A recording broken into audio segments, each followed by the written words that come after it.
Assalamu alaikum. How are you, learners? This is my third lecture, part 2, class 5, subject English language. Topic Does he remember? Learners, in this session, we will read the next half part of the reading. Topic Does he remember? Open your textbook, page number 17. Let's start reading. Textbook page number 17, first paragraph. The baying continued. The dogs were still barking, but since there was no visible movement in the room, in this room there was no movement, Mike was hopeful that the hounds were behind a secure door somewhere, but he was not completely convinced that this was true. Mike edged forward towards Nabil. Uh, Two friends were talking to each other, but there was no movement in the room. And when Mike stepped forward towards Nabil, "Wait there, Mike," said Nabil. Nabil said, "Mike, don't move forward. Wait here. The dogs have been locked in the bedroom, but old Marmaduke is asleep here beside me." He said the other dogs have been locked in the bedroom, but one dog, that's name is Marmaduke, is asleep beside me. "Marmaduke?" said Mike. Ah, August. August means terrified, stopping dead in his tracks. The old Marmaduke, the dog I used to tease when he was just a pup. Mike said, "This is that dog which I teased when he was a little puppy." "Yes," replied Nabil. Nabil replied, "Yes." "You remember Marmaduke?" I do," stuttered Mike. It's been a long time. I hope you have him on a leash. I remember I used to worry with him no end." "I don't think he will remember that far back," said Nabil. "He is old and blind now and likes to sleep." Nabil said, "I think the dog have not remembered that, yeah, or the dog didn't remember you, because now the dog is blind now and he looks like asleep. And by the way, no, he is not on a leash." "Can you be sure?" asked Mike. "Sure of what?" asked Nabil. "That he is asleep. You can hear him snoring, can't you?" "No, no," whispered Mike. "Are you sure that he does not remember me?" Just then the snoring stopped abruptly. The dark form on the sofa stirred.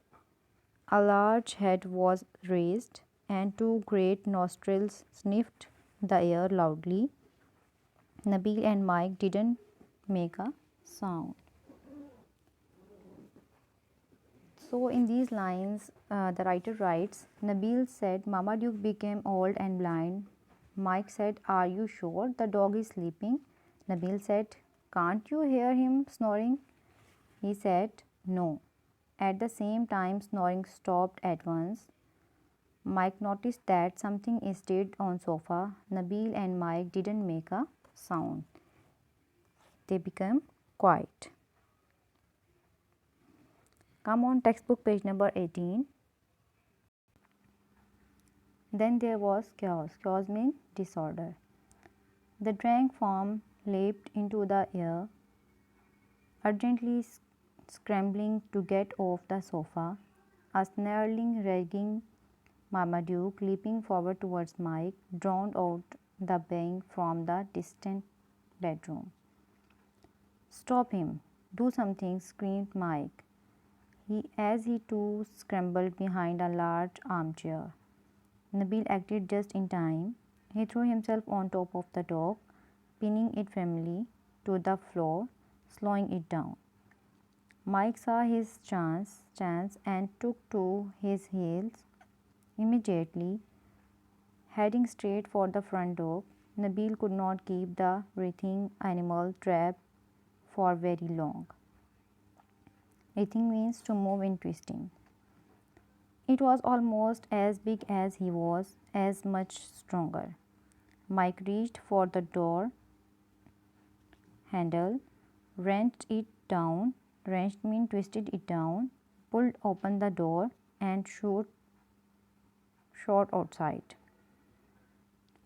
Slamming the door, slamming means violently the door firmly behind him. It was not a moment too soon. Looking over his shoulder as he raced for the gate, Mike saw Marmaduke's great paws up against the window panes next to the door.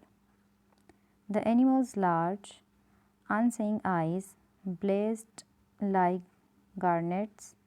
Blazed means flame like garnets, and his teeth were bared. His furious barks and growls he had encouraged the other dogs to bay louder. Furious means violent. It seemed as if all the dogs of the neighborhood had joined in the cacophony. A large, harsh sounds or music. Mike leaped up and over the gate like an athlete in his prime and collapsed in a heap on the dusty ground. He stood up shakily and, still breathless, dusted his jacket and trousers with trembling hands. From his pocket he took a large white handkerchief and wiped the sweat off his brow. "By Nabil," he called out and waved as he hastily made his way down the road without even turning to look. "I'll call you sometime. Perhaps we can meet in town one day." They never did see each other again. So the end of the story is from the dark, the dog leaped into the air suddenly and leaping forward toward Mike. Mike shouted, "Nabil, stop the dog."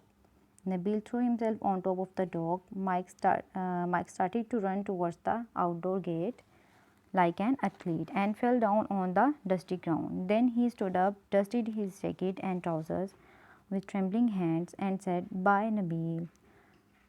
And they never did see each other again. Okay, learners, Allah Hafiz.